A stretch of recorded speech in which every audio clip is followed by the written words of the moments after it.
Você já teve aquela sensação de que conheceu a pessoa perfeita, mas com o tempo descobriu que estava dormindo ao lado de um verdadeiro pesadelo? Olá, pessoal, sejam muito bem-vindos ao meu canal. Hoje nós vamos analisar o primeiro episódio da série documental da Netflix, que se chama Os Piores Ex. O primeiro episódio, ele é intitulado como O Namorado do Diabo. Olha o título da série. Se você já assistiu a esse episódio, provavelmente ficou chocado com a história da Justine e do Benjamin. Mas o meu principal objetivo aqui não é apenas recontar esse crime. Como eu sei que muitos de vocês buscam entender mesmo o comportamento humano, nós vamos fazer uma análise psicológica dos sinais vermelhos, que são as famosas red flags, e tentar entender o mecanismo mental de um predador e como um abuso psicológico pode paralisar a vítima. Então se segura na cadeira, porque a mente humana ela é capaz de mascarar muita coisa e com certeza para quem não assistiu vai se impressionar. O episódio ele começa mostrando como a Justine conheceu o Benjamin. Ele parecia aquele carinha ideal, sabe? Charmoso, atencioso, aquele cara que realmente passava segurança. Na psicologia, a gente dá um nome muito específico, sabe, para essa fase inicial, que muitos abusadores eles usam, que são o love bombing. Me perdoe o inglês, tá, gente? Eu não sou especialista na língua, mas seguimos. Esse termo ele significa bombardeio de amor. E o que é isso? O abusador, ele sufoca a vítima com elogios, presentes, promessas de futuro e uma pressa enorme em fazer aquele relacionamento dar certo. Ele precisa fazer com que o relacionamento fique sério muito rápido. E por que que isso funciona? Porque ele mapeia as carências da vítima.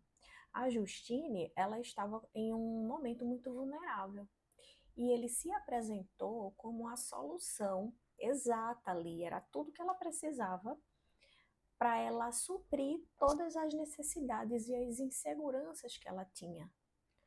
O Benjamin, ele criou uma identidade falsa, um espelho do que a Justine queria. E isso começa a gerar uma dependência química no cérebro da vítima, uma enxurrada de dopamina. Você se apaixona não por quem a pessoa é, mas pela projeção, por aquela imagem que ela criou. Mas o bombardeio de amor, ele tem um prazo de validade. Então, assim que o abusador ele percebe que a vítima já está conectada ali emocionalmente com ele, aí a máscara começa a escorregar.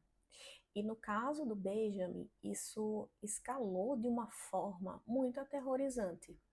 Ele convence a Justine a se mudar para um lugar mais isolado. Psicologicamente, o isolamento é a principal arma de um manipulador. E não precisa ser um manipulador nesse nível do Benjamin. Isso acontece muito e na maioria das relações que eu atendo. Então, ao afastar a Justine dos amigos e da família, ele se torna ali a única fonte de validação e de realidade que ela tem. Então, quando ele começa a demonstrar os excessos de raiva, os comportamentos estranhos, e ela o começava a questionar, ele invertia a culpa. Ele fazia ela duvidar da própria sanidade, da própria memória. Você que está me assistindo, percebe como o abuso psicológico ele destrói a autoestima primeiro? Então, o agressor ele precisa quebrar a mente da vítima para que ela perca a capacidade de pensamento e reação. Então, ela perde aquela capacidade que ela tem de reagir. Em muitas situações, ela vai ficando ali como se fosse paralisada. Então, vamos lá que o negócio vai ficando pior. O episódio ele vai avançando para um ponto muito mais sombrio, onde a violência física e o cárcere privado acontecem. O Benjamin, ele não era apenas um namorado tóxico, tá, gente? A análise do comportamento dele aponta muitos traços realmente profundos de transtorno de personalidade antissocial, que é a psicopatia, que eu já falei no vídeo anterior. E não só isso, mas também o sadismo. Ele realmente sentia prazer no controle absoluto e no sofrimento dela. Para um perfil como o dele, a parceria não é um ser humano com sentimentos, é um objeto de posse. E aí, quando a Justine tentava expressar qualquer individualidade ou ameaça de sair e terminar a relação, a resposta dele era o terror psicológico e físico, porque a perda de controle é o maior medo que um psicopata tem da vítima. E muitas pessoas assistem a episódios assim e fazem a pergunta errada: mas por que que ela não fugiu antes? A resposta psicológica disso é o desamparo aprendido.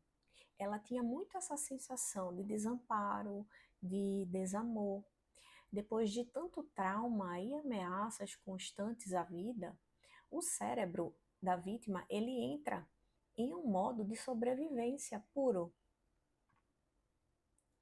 Ela é paralisada pelo medo extremo, então ela não foge porque ela acredita que se ela tentar, as consequências para ela vão ser fatais.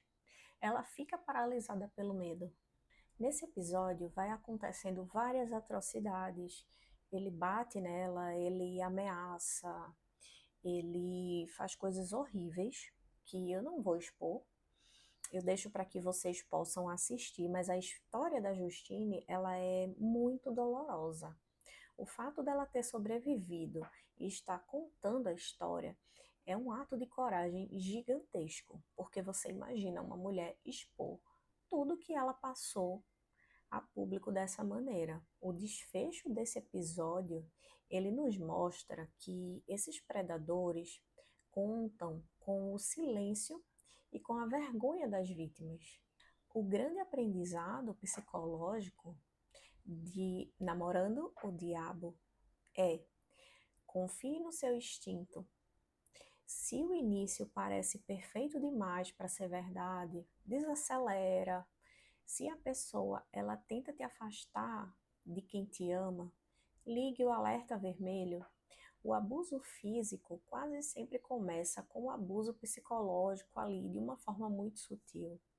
Então, se você ou alguém que você conhece está passando por um relacionamento onde existe medo, é importante que você lembre que onde há medo, não tem amor. Busque ajuda, converse com autoridades, com profissionais de saúde mental. O importante é que você busque conhecimento, pergunte a opinião das pessoas sobre o que está acontecendo com você. O ideal é que você já visualize tudo o que precisa antes, para que a situação não fique tão profunda. Se a análise desse vídeo te ajudou a enxergar as coisas por uma outra perspectiva, já deixa o seu gostei aqui embaixo. É muito importante para o canal crescer, já que estamos conversando aqui de uma forma bem direta, olho no olho. E até o próximo vídeo.